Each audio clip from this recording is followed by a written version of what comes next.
Hello, everyone, and thank you for coming to my session. So let's get started. So first of all, about my company, Garrett Forge. So has been joining the conference as LMIT. That was the initial name of the company. And our mission is really enterprise lifecycle. So the title of the presentation is about mobile, but it's not gonna be talking about mobile in terms of tools, but mobile in terms of lifecycle. And we are really the ones that are investing in lots of enterprise lifecycle, covering mobile development with Jenkins Mobi, and covering Git and Garrett code review. And we're working with large partners such as CloudBees, CollabNet, and other partners such as Assembler, CodeMB. About me, I'm not going to spend so much time. I published the slide on a SlideShare. I'm really focused for the past 20 years on helping large enterprises in organizing their lifecycle. And I've been an enthusiast of Jenkins since 2007 and recently Git and Garrett. Okay, let's see the points about today and the agenda. So first of all, we want to introduce the basic concepts and the area of mobile that we are focusing at the moment in this presentation. And it will be more about Android development, and we are going to explain why.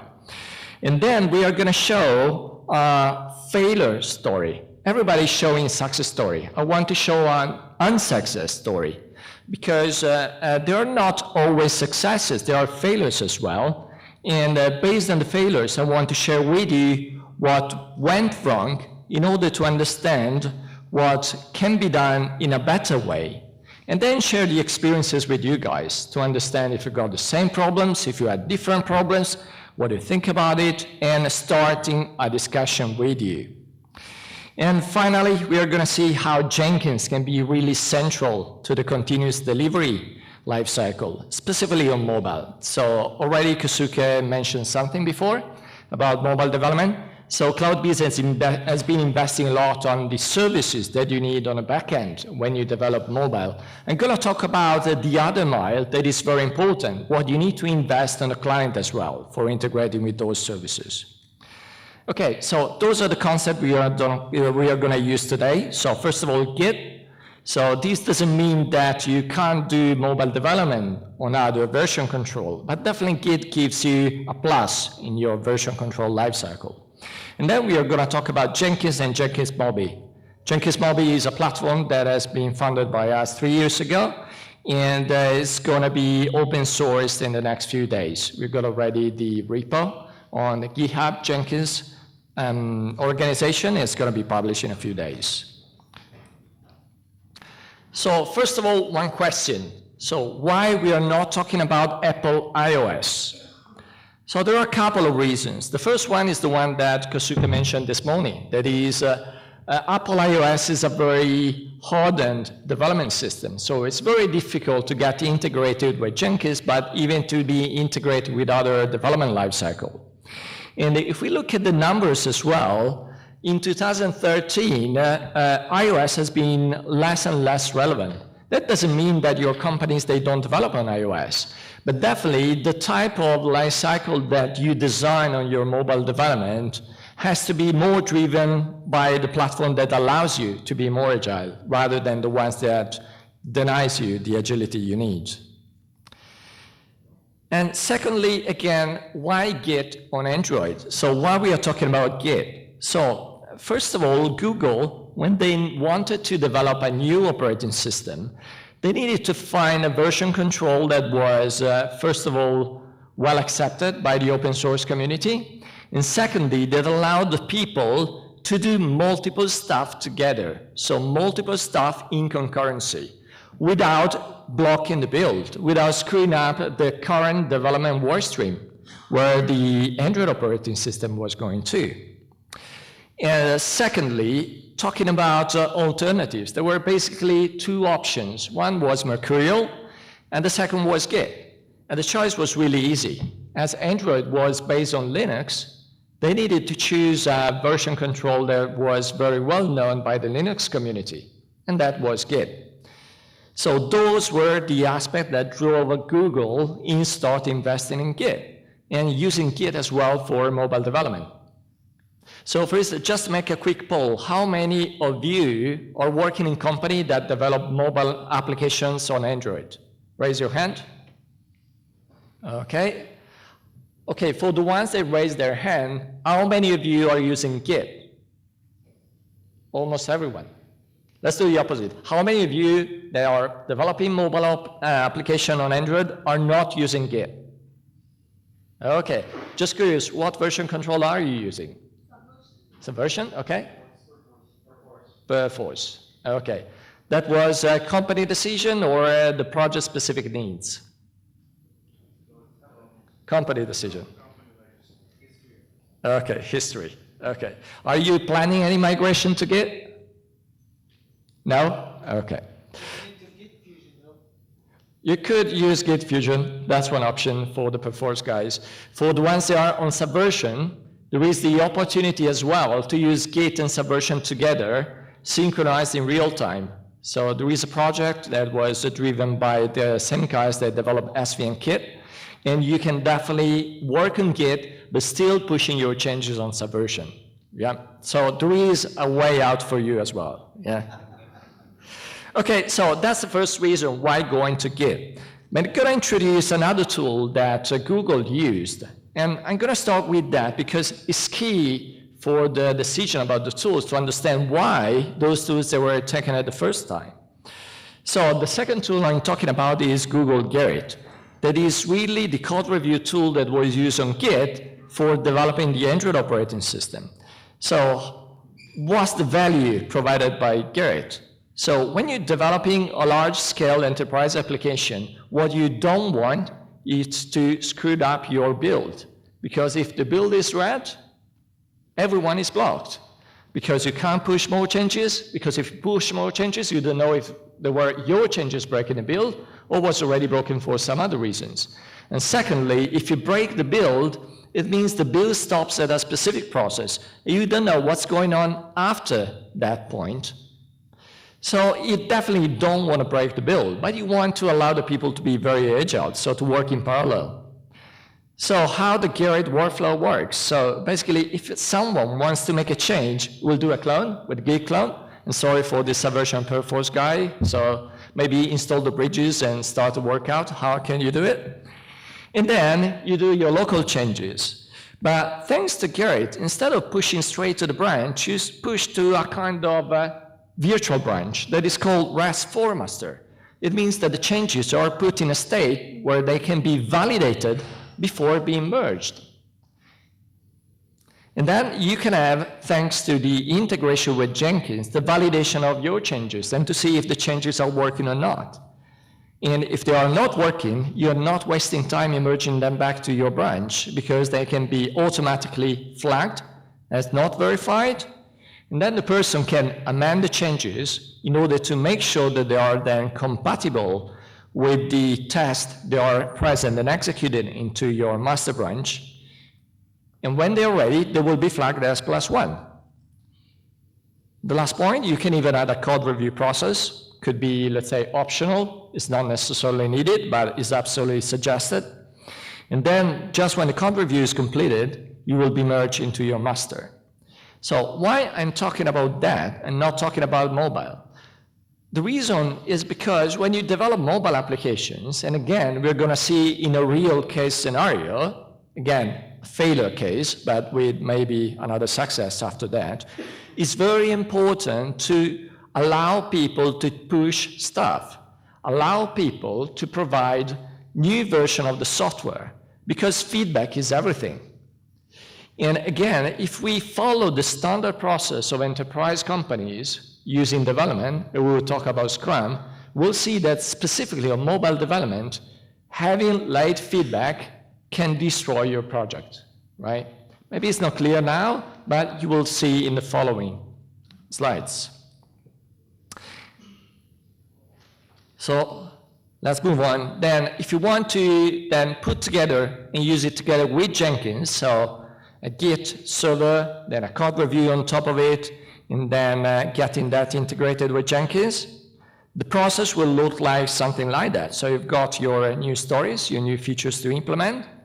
Then together with the team, you will draw a burn down of the activities, and you will track the progress. And thanks to Jenkins, you will integrate everything. And whenever the sprint is done, you will go and you will publish your application. Again, talking about enterprise mobile application, it means that you need to publish 2 levels. Not just the deployment on the cloud, that is, I would say, the easy stuff, right? So the guy from Yahoo was talking about how they do continuous delivery with Yahoo on the cloud, and that is, I would say, a very well-defined process and a very well-known path. The problem is, if you want to have an end-to-end solution, you need to deploy the client as well. But the client is a completely different beast, because it's not anymore something that is on the cloud. It's not anymore something that you can control, but for the ones that are developing Android applications, is absolutely a hell of different devices, or different screen size, or different densities, or different operating systems. And it's not a place where you can go and get logs easily, right? Because there is always a delay when the problem occurs and when you find out.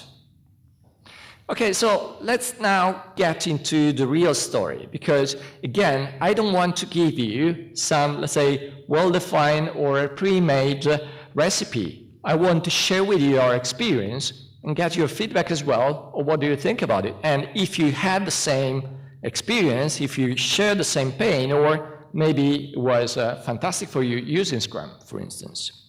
Okay, so the success story or unsuccess story is talking about a large project covering 10 European countries with over 2 million customers. And it wasn't very easy as well to recover from problems, because the application was pre-embedded on the handsets. And those handsets, they were, let's say, enabled in 10 countries, but at the end of the day, with the global market, they were going all around the world, and was using some backend services. I can't mention the company name because it's not really a success story, but if you come over then to my table, if you're curious, I can share with you what was the name, right? So let's have a look on how Sprint works. So just another poll, how many of you are using Scrum? Sorry, I say Sprint. I wanted to say Scrum. How many of you are using Scrum? Okay, so many of you. Why are you using Scrum with mobile development? So, or the ones, yep. It's not different for us than developing regular apps. Okay, because it's not different from regular apps. Okay, some other opinion? No one is saying because it's the company standard? Because in my honest experience, I've seen now lots of companies embracing Agile, and when they were saying embracing Agile, they say Agile equals Scrum. So it means that that's the golden rule. So if I use Scrum, all my projects will be successful. If I use Scrum, I am Agile. So this story will really talk about the use of Scrum and the big failure that was coming after using Scrum. So how Scrum works. So you start with your end sprint, doesn't have necessarily to be the first one. You start with the scoping, that is, there is the product owner, right, that is writing all those nice cards and put in the scope. And you've got your Scrum sprints. So typical size of a Scrum sprint is about 2 weeks.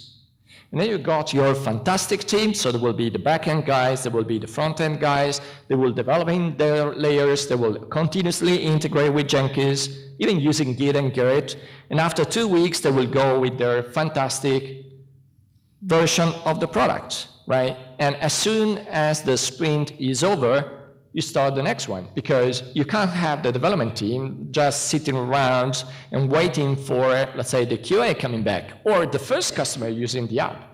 They don't have to wait, because they've got a very big backlog, right? There are the product owners producing stories all the time. So they will start with the sprint N+1. And then they will start executing the second sprint. At the same time, about the first sprint, so in this case, the end sprint, you've got then the acceptance testing. So there will be automatic testing, they were running during the business, but you've got the real acceptance testing. In this case, means that there were people in 10 countries from the 10 opcos. They were taking the handset, then they were taking the real handset, the real prototypes coming from the manufacturer, and using the application for the first time. And then, of course, they were raising bugs, right? And whenever those bugs, they were finished, and typically the way that the acceptance testing works is that you time box, so you define there will be 1 week of acceptance test, then you go and you publish to the App Store. As you work in parallel, at the same time, the guys, they were producing the second sprint. So, question, is the second sprint solving the problems of solving the problems found during the first sprint? No. Why? You said no, so you need to explain. There is no feedback. And that's the point. I think about large companies, they're embracing Agile. They think Agile equals Scrum. Is wrong. Agile equals feedback.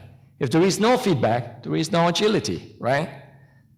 They said, no, don't worry, the feedback is coming. Because you publish, and the people, they just publish what they think about on the App Store. So they go to Google Play, they say, your app is amazing. Or maybe they say, your app, something else, right?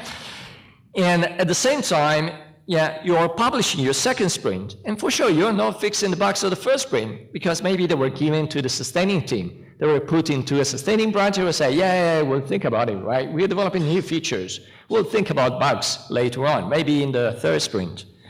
And then finally, the third sprint is starting, right? And if you're lucky, in the scope of the third sprint, you agree to put 10% bug fix, right? And then you're fixing some of the bugs. And then you publish. So if you identify the overlapping of the feedback with the sprint execution, it means you manage to respond to your users at, let's say, at the earliest after a month, after 4 weeks, because you got 2 weeks, and then you got the other 2 weeks. After a month, you will get the feedback. What are the consequences? Sorry, this is just, I will just go quickly. I will just visualizing the same story from a different perspective. So you've got the start, you've got the code committed, you got the release, and then we'll get published. And we'll say, you will get the first feedback after roughly a month, right? That's the result. And this is not, let's say, just a theory. This is something that if you go back and you will ask me, let's say, off the records, I will point you as well to the URL. So you get, first of all, a very low Google Play rating. 2.5 is not very low, but if you knew the name of the company, it would be really embarrassing, 2.5. And the problem was, if you look at how negative the comments are, they're really incredible. So first of all, I just included here just one example, but there were many copies, many replicas of that feedback. The feedback was saying, doesn't work over Wi-Fi. Simple, because whenever you develop a feature for a mobile company, you test on a mobile operator network. And the 3G networks, they are not behaving exactly like the normal networks, because you got header enrichment, you got a lot of different modifications that are made by the operator on the HTTP request. And when you go on Wi-Fi, it behaves completely in a different way. And the second big concern was, as it was pre-embedded on a handset, the handset, maybe they were sold out to other operators. So how your application behaves when it's not on Wi-Fi, but is in a different operator network. Let's make an example. If the application was for AT&T and then was running into a T-Mobile network, with other modification on the HTTP headers, on some other parts of the protocol, with completely unacceptable results. And the problem was, as the application is pre-installed, what happens? How many of you have got a branded phone? Raise your hands. What happens if you've got a pre-embedded application? What's going on? Can you remove it? No. So imagine those customers, they were taking these handsets with this pre-embedded application that was making their user experience unacceptable. I don't think they were very happy. So the company was using Agile, and the result was really poor. So that's the story. That's my story and, let's say, the failures we had. But we wanted then to say, okay, we need to do something different, because the life cycle that the gentleman on the back was saying is not different from a traditional application. I would say it is very different for a couple of reasons. First of all, when you've got a web application, for instance, you go to Amazon.com, and the user experience is not ideal, right? Where can you put a public feedback by saying Amazon.com is not nice? Nowhere. There is no place there where you can go and say, this website really sucks. And Amazon, what they do, they get automatic feedback on what you're doing using analytics. And if they find out they made a very big mistake, they can roll it out tomorrow, and it will be live in 1 day, right? If you do a mistake on a mobile application, it will stuck forever on the handset of the people. And if it is pre-embedded, they will not even be able to uninstall it. And when they reset the factory settings, they will get even worse user experience. Okay, so we said, okay, so mobile application is not really like a traditional backend application. It's not like a very traditional web application. So even though the managers, they like Scrum, because big companies, enterprise companies, are all about, let's say, the project structure. And Scrum is really good because it works very nicely with the project managers. They've got their quotas, they can put their sprints, right? They can be all aligned, and they can think about that the real world works in this way. But specifically with mobile application, things are much different. So we say, okay, possibly Scrum is good, but it's not that good. So we started looking at Kanban. And Kanban is not very different from Scrum, but it's much more adaptive to what is the real situation. So Kanban is less prescriptive. Kanban says, whatever works for you that has some structure, just make sure that all your stakeholders know where you are. And try to get feedback much earlier than what it was before. Ideally, 1 feedback per feature. So it's much more adaptive and much more encourages you to get feedback early on at every level. Okay, so we said, okay, that's fine. But then we wanted really to keep our organization with Jenkins because that was really nice. So we say, okay, Jenkins is fine, was not the problem. I think the problem was just, let's say, the way the Spring were organized. So we kept on investing on Jenkins, right? So all the automation was good. So we were keeping the automation, but we said we need to do more. So instead of just taking the automated builds and just being very happy when we see the blue ball or green ball, if you install the green ball plugin, right? We will say, okay, that is not really the goal. It's not having a green build the goal. The goal is getting a feedback from someone that is taking the real handset and tells me that this button in this place doesn't work. Or maybe when he's using this phone, I don't know, over on the road, going through Wi-Fi, that screws up the experience. So we wanted to give a direct feedback about what's there in Jenkins on the handset. So why on the handset? Because if you're working for a large corporation that is using mobile, what is the device that will use the most? The laptop, the browser, or the handset? They will use their mobile phones. So we say, okay, Kanban is good, but we want to give this Kanban in the hands of everyone. So product owners, if the product sucks, tell me, sucks, now. QA guys and beta testers, I want them to see the product and being able to install the application exactly at the same moment when the application was built on Jenkins, right? So the way to do it, just because, let's say, we built the Jenkins mobile platform 3 years ago, we say, okay, why don't you use Jenkins mobile? Okay, it is an application that was meant to be used by SCM managers and continuous integration managers, but can be used for product owners as well. Why not? So they will see what is the status of the build on their mobile phone in a way they can understand. Because I don't know why large enterprises, as go up in the chain, you become more stupid, right? You can't use tools. But if you make it easy for them you will get their feedback. Okay, then the new process, how does it work on mobile? So we say, okay, let's start in the same way with a story that is given to a developer and committed.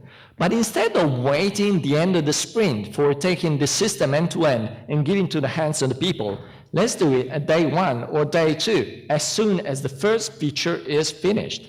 And not just on the back end, so we were doing continuous deployment on the client, on the cloud, but even on the client.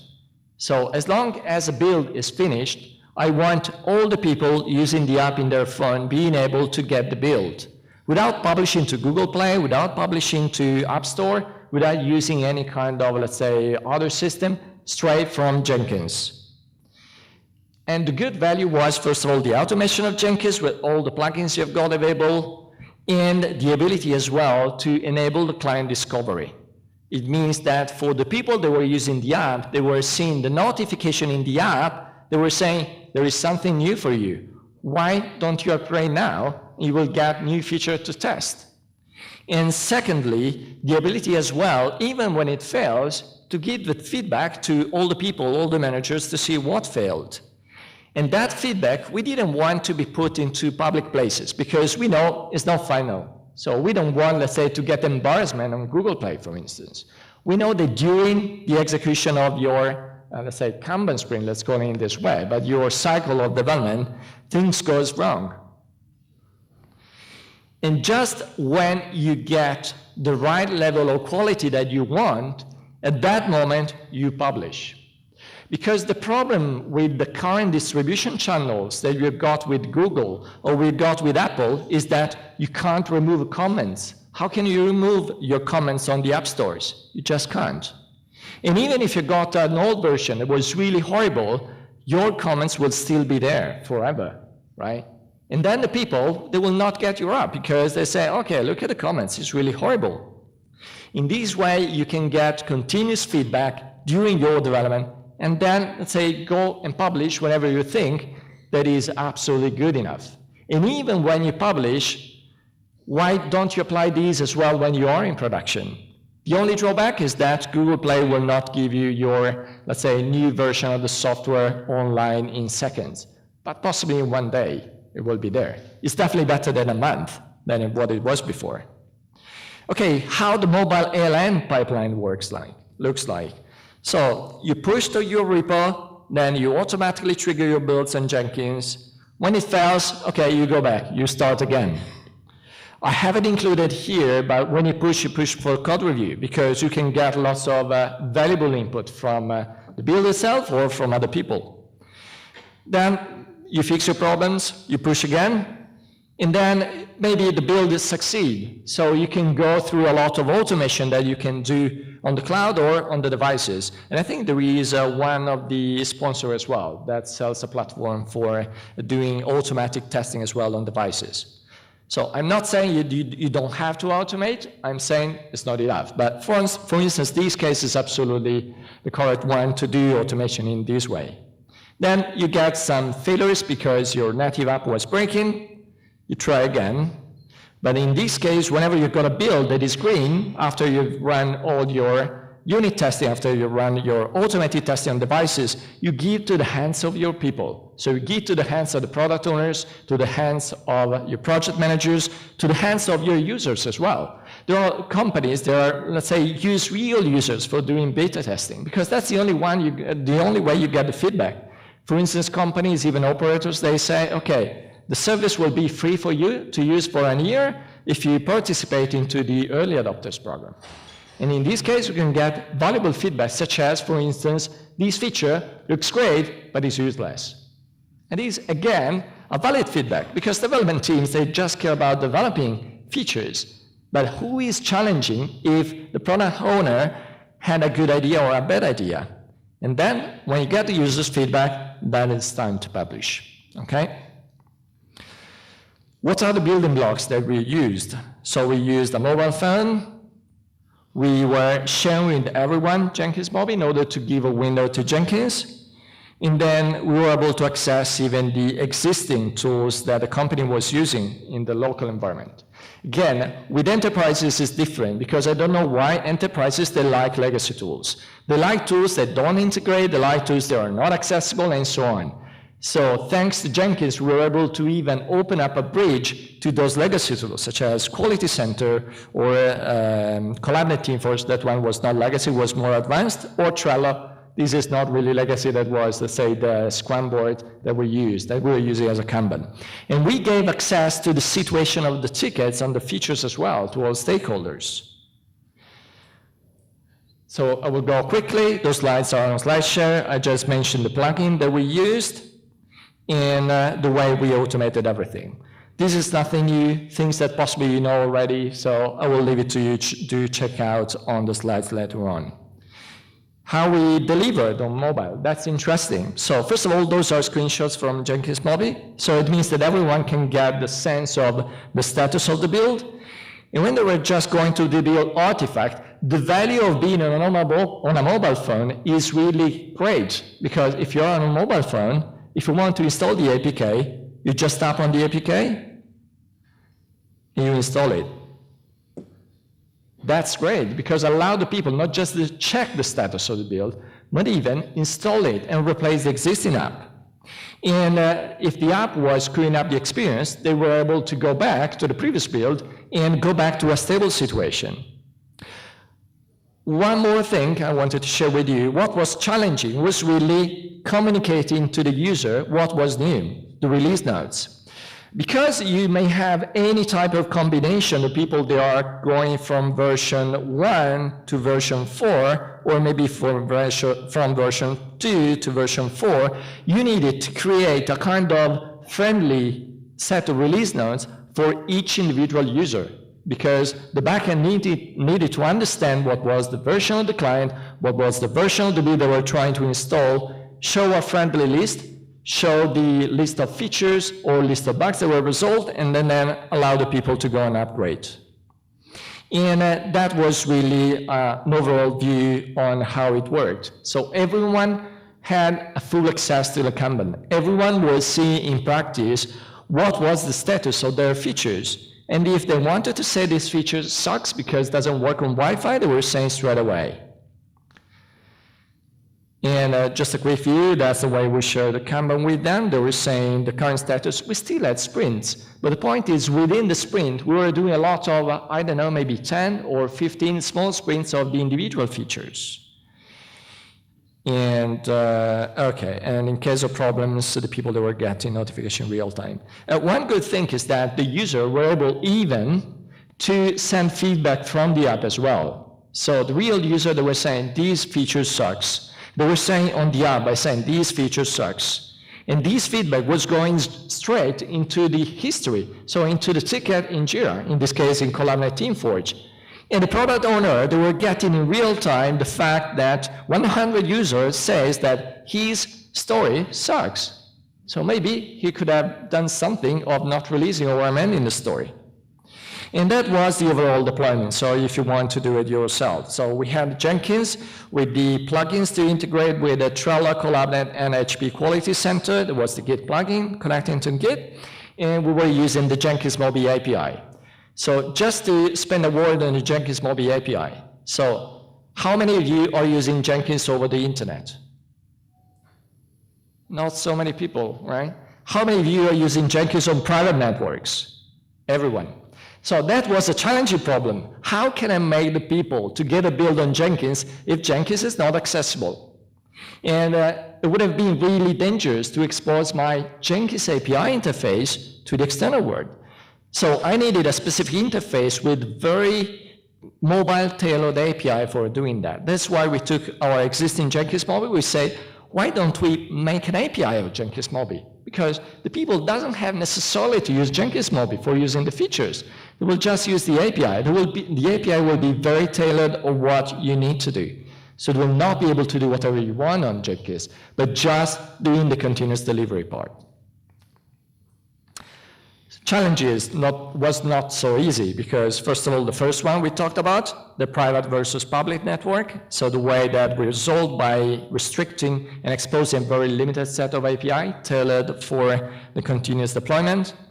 Provisioning to Jenkins client, again, It wasn't easy, right? So we convinced some of the stakeholders to use Jenkins Mobi because it was not that difficult to train them.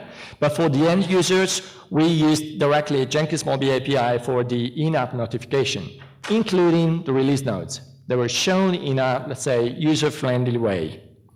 And managing feedback again, so we were getting the feedback in real time back to the ticket, back to the story. And education, obviously. Guys, now the word to you. So first of all, that was my story. At the end of the day, the next release of that product was really successful. The problem was we couldn't delete the old comments. So if you go back, you will see lots of positive stories. Unfortunately, the negatives are still there, but that's the limitation of the channels. Okay, so just to repeat, the experience that the guy at the back on the room it was more in a situation where the enterprise builds the backend services with RESTful API, but the client app is just done by an agency. So it's more a kind of marketing tool or something like that. So the question was, is there any sensitivity or attention from the product owners or, let's say, the managers in the company to the feedback they are coming from the App Store, so from the distribution channels? Okay, so the question is, if the manager gets more attention from the CI, are we going to get better ranking on the real app on the distribution channels? So I will answer differently in a different way. So if the product owner gets continuous feedback from not just the Jenkins, but continuous feedback from real users, and the real user, typically they are chosen in a very specific way by taking different parts of the population of your application. So definitely they are going to think about it, because in large enterprises with, let's say, big budgets, I think the budget of this app was about, I think about 20 or 30 million pounds. So something about, say, $40 million. So quite a big project, I would say. Definitely their ask will be really, really hard if the application gets very low rate.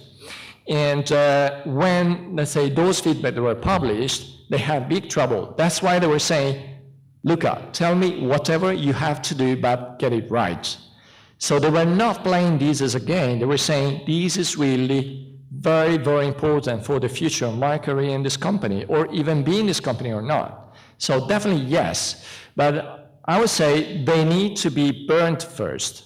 Otherwise, they will never understand the value. So in this case, the failure was absolutely needed, because otherwise they were saying, no, continuous agile, I don't like it. There is other ways of doing the same thing. Let's do in the traditional Scrum way, that will work, right? Okay, so if you want to, let's say, follow up even after the conference, let's say you can come to the Garrett Forge table. We can continue the discussion.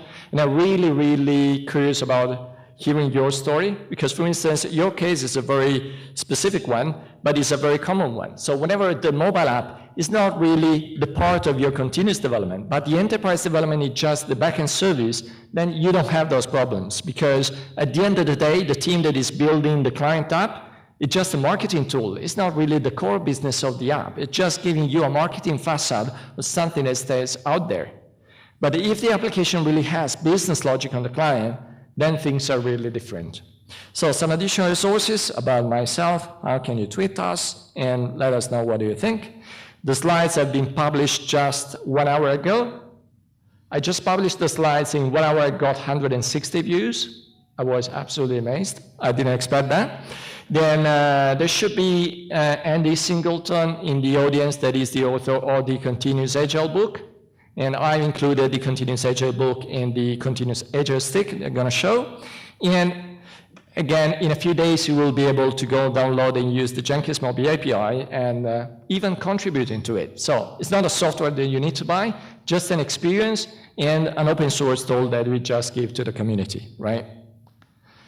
So again, what we have built specifically for the conference, first of all, is bringing, let's say, the Garrett code review book, just to encourage you to use code review. And we build a continuous agile in a stick. So it means we know that people They are typically not using tools because sometimes they are hard to install or hard to understand how they work, and you're so pressured about the delivery that you don't think about tools. So we say, why don't we build a stick that contains Jenkins, contains Garrett, contains Git together, and put together and make it work for the people. So there is still one stick left because all the others, they were gone. But I'm going to upload the content on the stick on the following URL. So write it down, garrettforge.com/contagile.vm.zip, and you will get the virtual machine that is not magic, just contains Jenkins and Garrett together and shows, let's say, how the continuous validation and build works. And I will say thank you, everyone, for having come here and for CloudBees to have organized this session. Thank you.